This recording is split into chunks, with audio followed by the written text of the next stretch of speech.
Handoff, Damian Williams trying to get to the edge, breaks a tackle, 35, 30, Damian Williams, 20, stays in bounds, 15, 10, 5, touchdown, Kansas City. Damian Williams runs to immortality and will be remembered forever in the Chiefs' kingdom. Tiamu stays on his feet, and he whistles one complete for a first down to Alonzo Russell. Good snap, good place. The kick is up. It is long enough, and it is a Missouri winner. The thicker kicker connects. I had no doubt. He's nails in practice. He's been nails all day.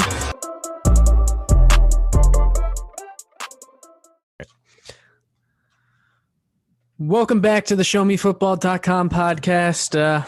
Not going to be too upbeat today. Honestly, going to be pretty pissed. Going to be pretty pissed for about a year. Chiefs lose the Super Bowl. I'm just going to start off with those words all together. It's just so depressing, the fact that we made it all the way to the Super Bowl only to lose. And it's not even like it was a competitive game. I mean, we just got our asses handed to us, and it was not fun. And I have a lot of things to say about it. And it sucks. You never want to be the loser of the Super Bowl. And no matter what happens after this, we could win 3, 4, 5 Super Bowls in a row after this. And this one will always loom large, and it'll kind of be a dark cloud over Mahomes and the organization because, everyone's going to remember how bad the Chiefs played in this. You're always going to look at that Super Bowl and be like, oh, that's the one the Chiefs lost. I'd love to have that one back. You lost to Tom Brady again. It just sucks. And today I'm joined by depressed Prime Connor, as always. So, Connor, your initial thoughts on the Super Bowl. This is probably the most painful loss I will ever experience in any sports game that I ever watch for the rest of my life. Here's why. It would be one thing if we lost to, I don't know, say, Jameis Winston or Aaron Rodgers or literally any other quarterback. But this isn't just any quarterback. This is Tom Brady. So for at least the next year and probably for the rest of time, we are going to have to hear about how Tom Brady, greatest athlete in the history of sports, he's won 7 Super Bowls. Forget the fact that 2 of those came in games where his opponent didn't even score a touchdown. He's the greatest of all time because he's won 7 rings. Forget the fact that he's had one of the best scoring defenses in the NFL for all 7. He's won 7. And I despise Tom Brady. And if Mahomes won this game, first off, let me preface it with I think it's really fucking stupid that people use rings to determine individual greatness. That's stupid. Yeah. But Mahomes is playing kind of fumbled my words there. But Mahomes is off to the fastest start in the history of the game. And it looked like he could match that 6-ring total or potentially surpass it. And even if he didn't, having a Super Bowl win over Brady would do a lot for that argument and putting himself above Brady. All that just felt like it came to a screeching halt tonight or last night, whatever. Yeah. And it just feels like convincing the average fan that Mahomes is better than Brady is just hopeless now because his offensive line sucked on the highest stage. And another thing that really bothers me is before Mahomes and really the teams I liked were competitive, the people you look up to as the greatest in their sports were Montana and Jordan. Montana won 4 Super Bowls and didn't lose any, and Jordan won 6 NBA finals and didn't lose any.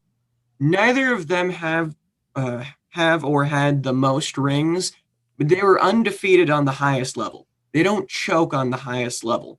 Mahomes now has a blemish on his Super Bowl record, and that sucks. Yeah, I mean, you nailed it.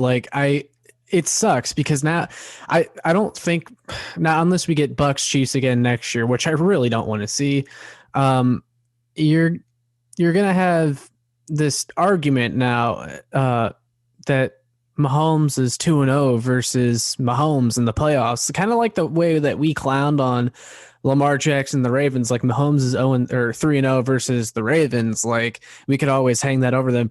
Brady and Bucks fans and Patriots fans, really, I guess you could throw them in there too, are always going to have. Don't exist. They're just Patriots fans that moved south. Yeah, they're always going to have this over us, and they're going to be like, well, our boy's 2-0 versus yours. And you know what? There's really nothing I can say to that. And it sucks because Mahomes really had no help in the game. And I think we should start with that. Travis Kelce was probably their best offensive player. A lot of people say it was Clyde. I still think it was Kelce. I think Kelce had a decent game. I think Clyde he gives off the illusion he was the best offensive player because he had big plays when it seemed like we needed them more often in that game. Yeah, really a game changer, Clyde. Great job. Yeah, and gosh, I forgot what I was even saying anymore. He was the biggest offensive weapon. Yeah, he was the best offensive player in that game, but Mahomes didn't really have any help. His offensive line, I didn't think it would be this bad. I really didn't. I knew it was going to be rough. I knew it was going to be a challenge. I knew the Bucs were going to get pressure, but Mahomes was pressured 38 times in the game, and I believe he ran ESPN Next Gen Stats. Had Mahomes down for running 497 yards and scrambling, just from scrambling in that game, which is just insane. And apparently that was the biggest number they had recorded since 2009. So yeah, Mahomes ran the most yards in a game, escaping the defense than any other quarterback in the last 11, 12 or 10 or 11 years, right? I mean, that's ridiculous. Offensive line was horrible, straight up. And I also question why Andy Reid maybe didn't throw Le'Veon in there, who was the best pass blocker on the team, or Anthony Sherman, or an extra lineman, or just somebody, because I just no adjustments at all. And that's one of my biggest complaints. So we'll get into Andy Reid a little bit later, but man, Mahomes really had no help. He had 2 touchdown passes, hit a guy in the face. I mean, even though Mahomes' stat line isn't going to say it, he played probably a good, what I would call a good game. And I know people are like, a good game. I mean, he had no touchdowns, 2 interceptions. Yeah. But he was doing everything, but he was just, no one was helping him out. Yeah, I think he probably had the most entertaining incompletion in NFL history. Yeah.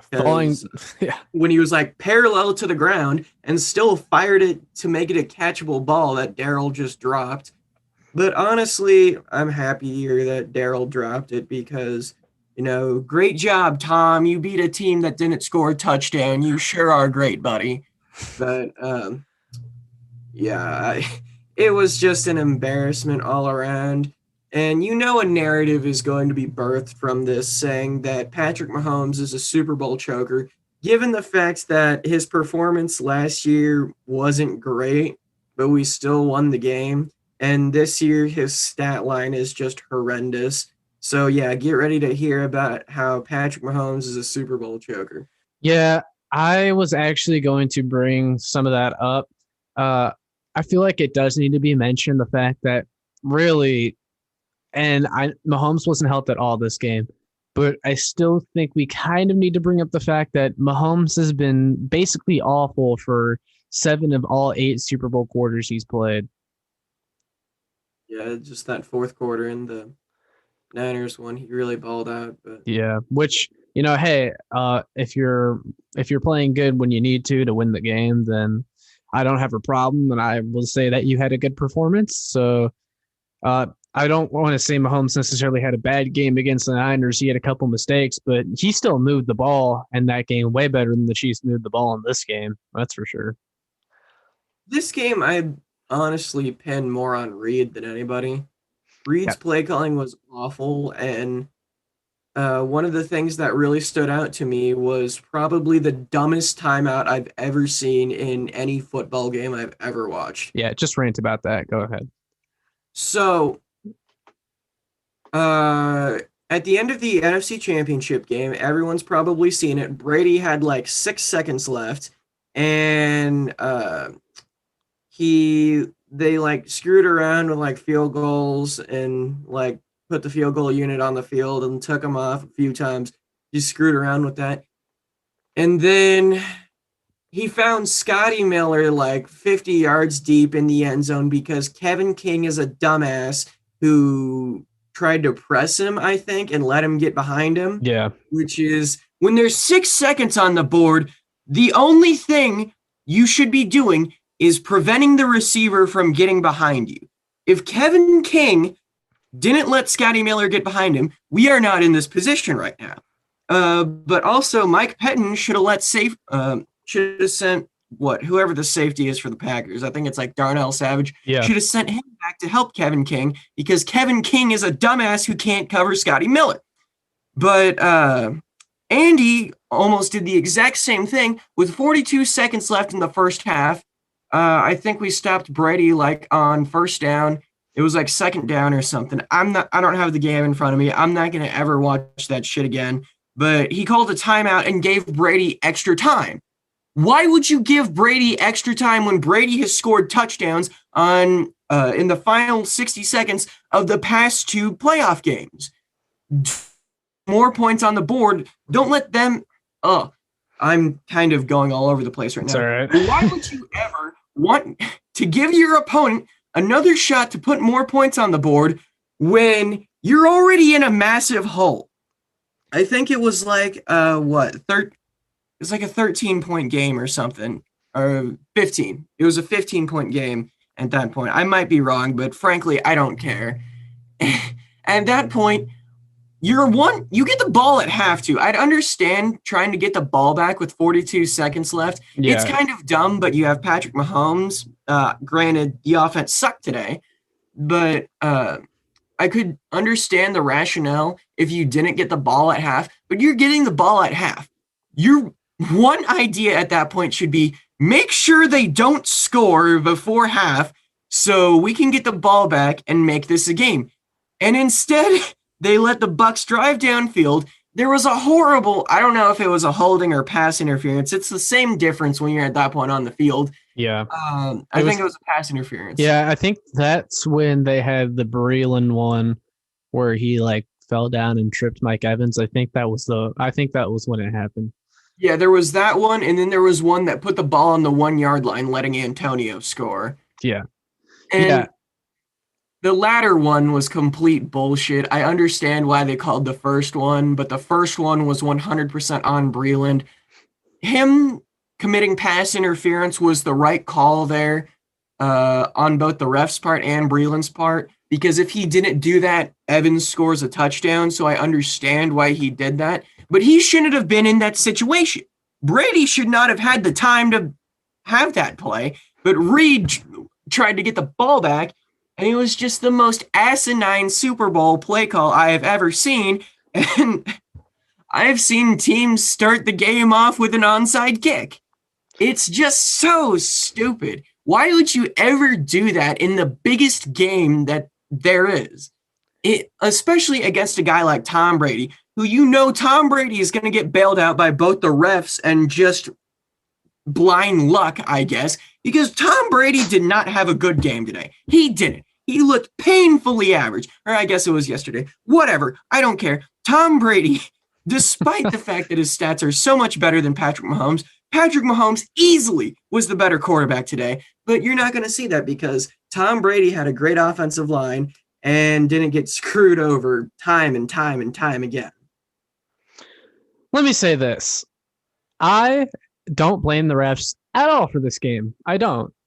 But I will say so the one on Breland that you already went over, I agree 100% on everything. I think it was a weak call, but at the same time, I think Breland had to kind of do something there because Mike Evans is going to break free. And with Mike Evans' size and athleticism, I think he was going to catch that ball, even though some might call it uncatchable. And then, but the Charvarius Ward one, and I hate Charvarius Ward, and I hope he walks this offseason, but I got to say, that was a weak-ass holding call. And it wasn't even anywhere near the play. Hated that one. And then the Tyron one, that was an uncatchable ball. That one was ridiculous. But yeah, Andy calling timeouts there towards the end, like your mentality there should be, let's just not fuck up and do anything stupid and just take it into half. And Eli Drinkwitz did something similar against Georgia this past Mizzou season, except Drink had the ball.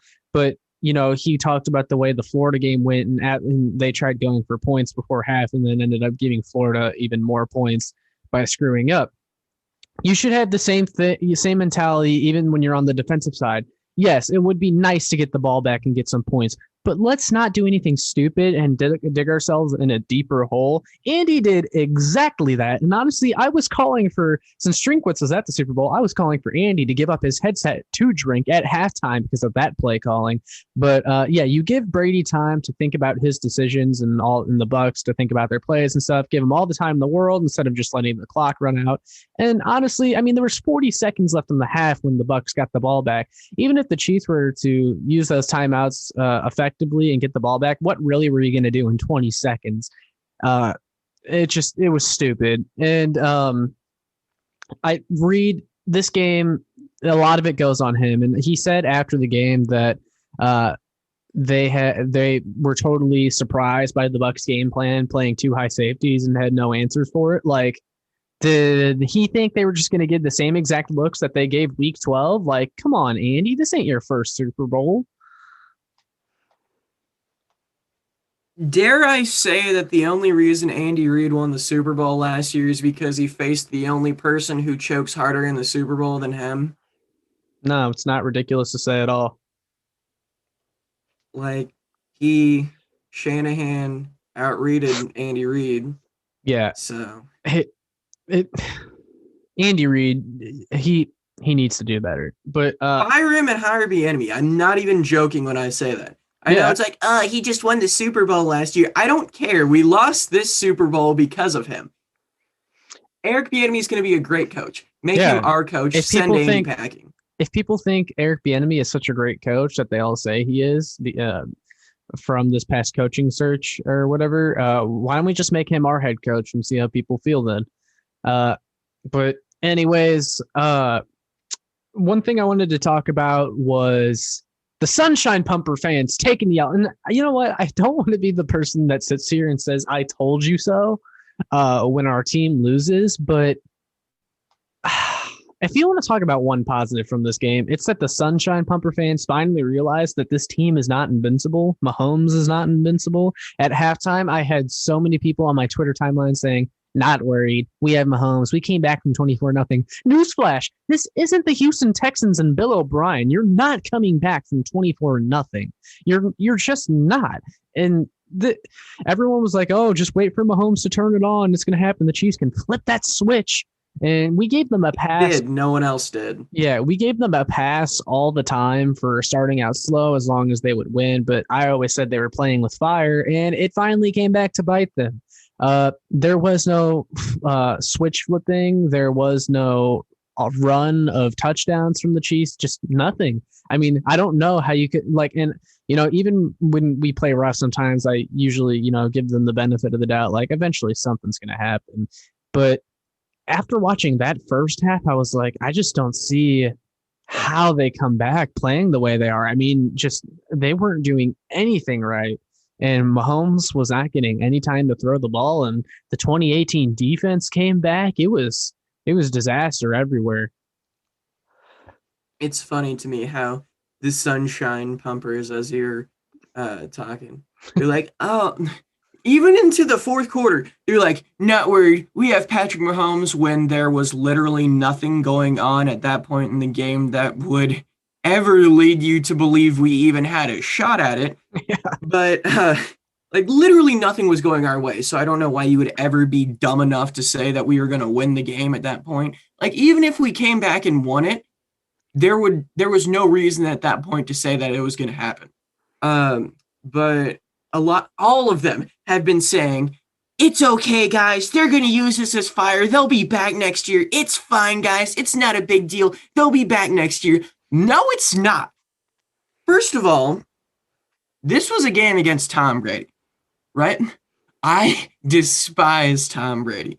And this is going to be so easy for all these Brady tards to use against Patrick Mahomes for their narrative. Like, at this point, we just have to hope Arch Manning gets a good defense and wins 8 Super Bowls. That's our only shot at this point. But or maybe Trevor Lawrence and Urban Meyer strike fire. I don't know. But it's not going to be Mahomes at this point. But everyone says they'll be back. They're such a great team. They'll be back. They're so good. They'll be back. They have so much talent. They'll be back. Okay. Did the Niners go back? Did the Rams go back?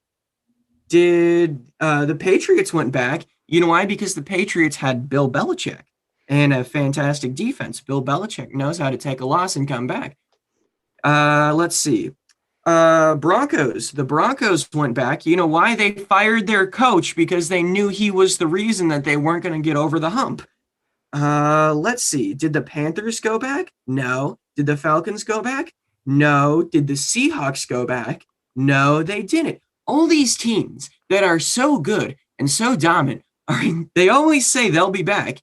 They never go back unless they make a major change. And the fact that we just won a Super Bowl last year means that we aren't going to make the major change to let us go back. So no, we aren't going back. Just like the Seahawks didn't go back. Just like the Rams didn't go back. Just like the Niners didn't go back. Just like the Panthers didn't go back. Just like the Falcons didn't go back. It's over, folks. We're going to be back to the divisional round and conference championship losses we were with Alex and Trent and Joe and everyone before Mahomes. It's over. Let's talk about the major changes that may or like. Let's just talk about. You mentioned changes and having to make them to go to the Super Bowl. Let's talk about the changes that we made this past offseason that I can now actually bring to the table and use it as fuel against Brett Veach for all the people who have called him the best GM in the league and all this great stuff. On the show, we're notorious, me and you, for criticizing Frank Clark, criticizing Clyde Edwards-Helaire, not really, but more so Clyde Edwards-Helaire, the draft pick, than the player, I feel like, most of the time. But, I always said it didn't ultimately matter as long as you were winning the Super Bowl, but we lost the Super Bowl. We didn't win. So now I can criticize these moves because I can make an argument that those moves cost us the Super Bowl. Let's start with Frank Clark. Look, you can sit here all day and argue with me if you're a Frank Clark defender and talk about, Frank Clark and if he does show up in the playoffs or not. He had 2 good plays in the Super Bowl, whatever, not good enough. We only got 5 pressures on Tom Brady the entire game, not good enough. A lot of fans I've noticed are starting to turn on Chris Jones. Chris Jones, what people don't realize is Chris Jones is getting the double teams that fans claim Frank Clark is getting. Chris Jones still had the second highest pressure rate in the league behind Aaron Donald and had the most pressures against the Bills in the AFC Championship game. And offenses can focus all their attention on Chris Jones because we have no edge presence, because we have bums like Frank Clark getting paid $100 million to sit there and do nothing. And Frank Clark quoted that dumb dude on Twitter that, I say dumb, but I agreed with him. But he posted the thing about how we paid $100 million for Frank Clark and had him replace Justin Houston when Justin Houston actually ended up being better than Frank Clark. And I liked that tweet, but we all saw Frank Clark quoted it and he was like, "I love you." And he kind of meant that as "Oh, watch me do this." You didn't do anything, buddy. And the guy was right. You sucked. And you did nothing in the Super Bowl. You had 1 sack that was a gang tackle. And then he had the one sniffed out running play. But besides that, I didn't hear anything from Clark the entire game. That contract is an albatross. No matter what you think of Clark, he is not worth $100 million. And I'm curious to see what they do this offseason. If he doesn't restructure, I'm going to be at the forefront leading the charge. Me, you, anyone who will listen, we're going to St. Joe's this summer, and we're going to be holding up restructure Frank Clark signs. I don't care. No, trade his ass. I would say trade, but I don't think anyone would take his contract at this point. But hey, maybe Saxonville is still looking for new hires. So, that move was terrible. We could have allocated the funds so much better.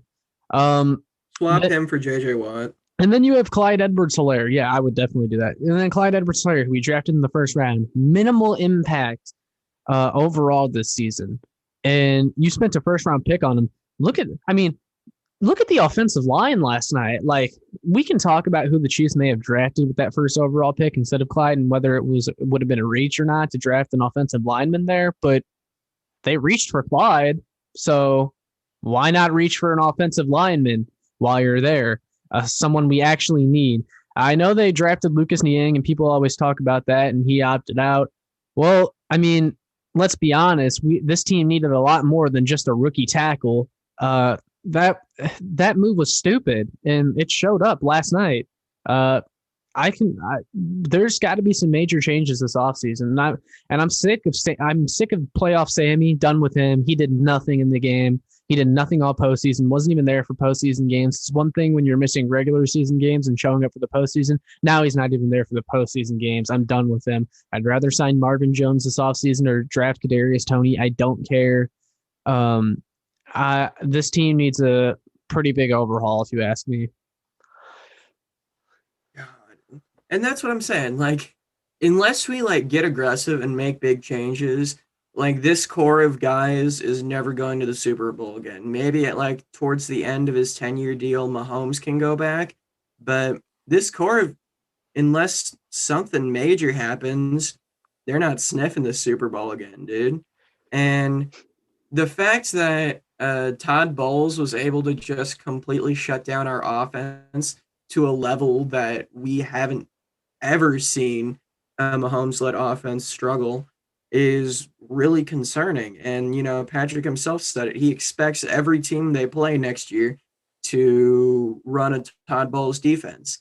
And I would not be surprised to see Todd Bowles become the head coach of the Denver Broncos next year just because of his performance in the Super Bowl. And yeah, it's just really shitty, dude. There's nothing positive to take away from this. People are the sunshine pumpers, as we refer to them, Yeah. are going to say, this team is special, man. It's just one bump in the road. We'll be back next year. Patrick is going to use this as motivation. Well, you also said that Patrick would use the fact that he only got 2 MVP votes as motivation. How well did that work out?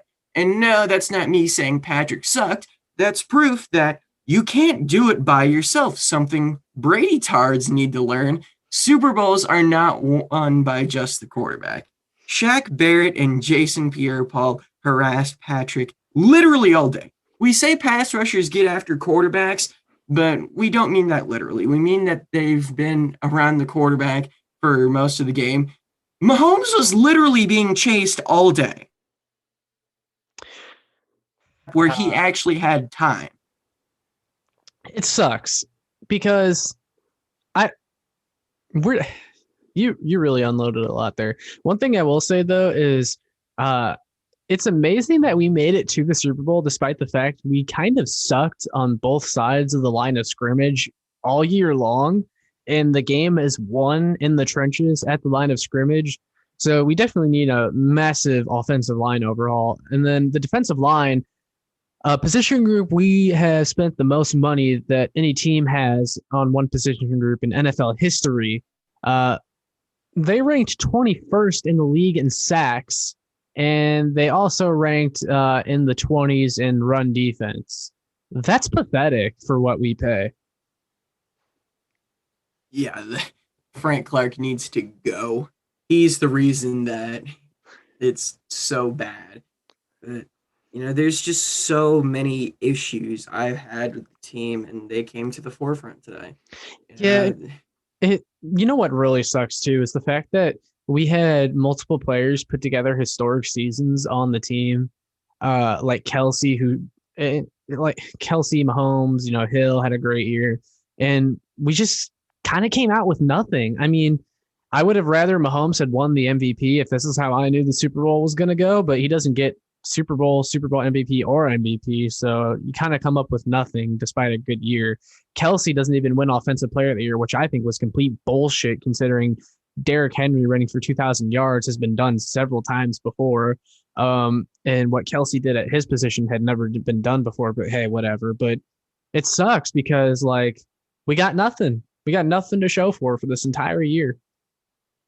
I hate that we're gonna get conference championship rings. We don't deserve rings. No one cares about those. And that's Why why would you want a ring that reminds you of the greatest failure of your career? I don't buy conference championship shirts unless we win the Super Bowl. I don't want to be reminded of a Super Bowl I lost. Exactly. Like, I don't want to, like, people will buy like the Super Bowl shirts that'll have the matchup like Chiefs versus Buccaneers Super Bowl 2020 or whatever. I would never get one of those had I known we lost the game. I mean, I don't want to wear a shirt of a Super Bowl we lost. Hell no. I have a friend who's a Seahawks fan, and I saw him wearing a Super Bowl 49 matchup shirt. Like, oh yeah, you want to be reminded of throwing an interception on the 1 yard line? It's stupid. Yeah, I would never do that, but this game was a disaster, and we've got big changes to make this offseason. I posted something earlier on Snapchat. You may or may have not seen it, Connor. But I said, actually, let me go to see what moves I actually put on there because I kind of forget. But I don't remember it if I have seen it. I put together a short list of moves that I want to see done this offseason to ensure we get back to the Super Bowl. This is what I said.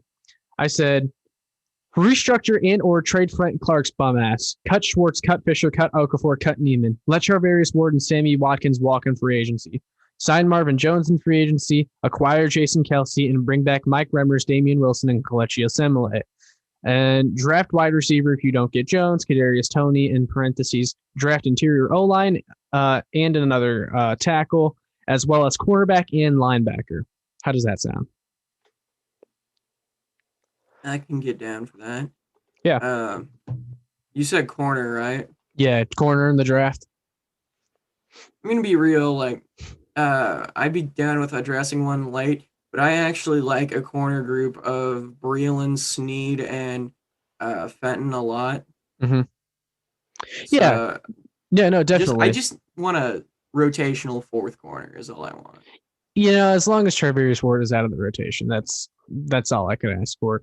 But now that you mentioned that, one thing I wanted to talk about that I forgot to bring up earlier was the fact that we still seem to be the only team in the league that cannot cover washed Gronk for shit. I swear to God, we gave him his first 100-yard receiving game since the Miami Miracle 2 years ago, and now we got made a fool. We looked like a fool because of him in the Super Bowl. We have L'Jarius Sneed, we have Bashad Breeland, we have Tyrann Mathieu, Juan Thornhill. Not like an elite group of guys, but like a pretty good group of secondary players. And just no one can cover Gronkowski. He just continues to kill us year after year after year. I don't get it. Yeah, like you were saying, literally everyone else in the NFL can do it. Rob's one good game before the Super Bowl was against us. So I had a feeling he'd have a good game today because I honestly don't know who you'd put on him. I was really hoping that we'd have Willie Gay to put on him. I think that would have been a good matchup, given the fact that he's such a fast linebacker, and I don't really expect Gronk to be running very deep. But obviously that didn't happen, and world-renowned blocking tight end Rob Gronkowski torched us both by blocking and screen passes. Oh, let me bring up that first Gronk touchdown. I know for sure Breeland, but it wasn't just Breeland. There were several players that just gave up on that play as soon as Rob started to run to the left. Why don't you try and make a tackle? You're going to let CTE boy run all over you? Really? This is the Super Bowl. Step it up. Pathetic garbage. All of it. That Gronkowski is the last person that should be torching us in the Super Bowl. And really, it's funny because the story of the game, or like some of the main storylines from the game are Rob Gronkowski and Antonio Brown killing us. Like, that's pathetic. Yeah, they're not near the players they once were. Yeah, no, and this just sucks over. Oh, and Shady McCoy beat us. Yeah, that's another thing. And you know what? I've always been a fan of Shady. I thought he was the best runner on the team last year, but he's making it really hard to like him. I used to not tolerate Shady slander, but Might have to make an exception. Also, I was wanting the team to go full Myles Garrett in the last 5 minutes there. When Antoine Winfield forced an incompletion, he did the peace sign in Tyreek's face. I so wanted Tyreek to just deck his ass right there. I tweeted and everyone got pissed off at me for saying this. I said the game's over, just hurt Brady. Like, that's all I wanted. I just wanted Chris Jones to just nail Brady. I didn't want him getting back up. Oh, God. You know, like, have you seen, like, old film of Lyle Alzado? No, but I assume you can tell us all about it. Well, Lyle Alzado was, like, the dirtiest player in the history of the game. That was back in the day where, you know, you had, like, Mean Joe Green punching people on the inside of the leg and kicking them to try to get past them. And even back then, Lyle was considered dirty. The rule that you can't grab someone's helmet and use it as a weapon to injure them is the Lyle Alzado rule, because he was the first to do that. So I just wanted the team to go full Lyle and kill Brady. Well, there you go. What's the over-under on minutes until our podcast gets taken down? I don't care. Do they even censor podcasts? I've heard some really sus stuff on Apple Podcasts before. Well, luckily we're not on Apple Podcasts, so we won't have to worry about that. I still can't listen to our own podcast, by the way. I tried to create a Spotify account and it like gives me an error message. So it almost feels like I got banned from Spotify, but I don't know how that would have happened. Well, I'll always try to go back and listen to a lot of our old podcasts just to see what we said. Or me and you, we were listening to our Super Bowl one from last year a couple of days ago, and like so many things are like, oh, we should not have said that. I don't think that's gonna happen with this one. No. Now, Because last time, if we win we the were Super just Bowl, high on the game. yeah, if we win the Super Bowl next year, sure, cool. I'll take it. Of course, I want to win the Super Bowl. I'm not going to complain, obviously, but I won't be expecting it. But you know what? I will say, I think one positive in losing the Super Bowl is the team won't have an immense amount of pressure on their backs from, you know, having to repeat, you know, the whole run it back tour, which was a failure. Like, that's not a thing. Like, we're not running it back. You know, we're out here for vengeance. Like, if the team is going to use fuel for anything, they better take it from this Super Bowl loss and come back even better next year. But we'll see. I don't know about that. I don't know if that's going to happen. We can either be like we did after the 2018 AFC Championship, or we could become Legion of Boom 2.0 and just melt down. Trade Frank Clark. That's step number one. Please. Anything else you want to add? I don't know, dude. I'm just like ridiculously depressed because of this fucking team for the first time since that AFC Championship, and I did not miss this. Yeah, I know exactly what you mean. Like, the AFC Championship sucked, but I got over it in a couple weeks. But I got over it because I thought we were gonna lose. As soon as I saw the Rams Saints pass interference, I knew that it was going to be rigged for Brady. And, you know, we saw that with the roughing the passer. But this one, I didn't know who was going to win. I didn't have really a gut feeling either way. Like, I kind of felt like maybe the Bucs are going to win, but, you know, I'm usually pretty pessimistic when it comes to the Chiefs anyway. Yeah. But this one is I'm never going to get over this one as long as I'm a football fan, dude. It's not going to happen. Yeah, it sucked for sure. I know exactly what you mean. Like, in 2018, like, I didn't expect us to win. I knew the Patriots were going to pull some last minute BS. Not like I wasn't expecting it, but man, to build up the hype for this year's Super Bowl and to go out and lay a complete egg, it just sucks. Just no, if I go out and wear a Chiefs shirt in the next 2 weeks, they're gonna be like, haha, L, you lost the Super Bowl. Like, don't talk to me, please. Yeah, this sucks. Sucks. Yeah, so that's all for today, guys, I think, because me and Connor are going to go back into our caves. So when are we going to come back to do another show? When Frank Clark gets traded. That's when. Well, boys, might not be seeing us for a while. All right. Well, this may or may not be the end of the podcast forever. So until then, see you next time. Peace.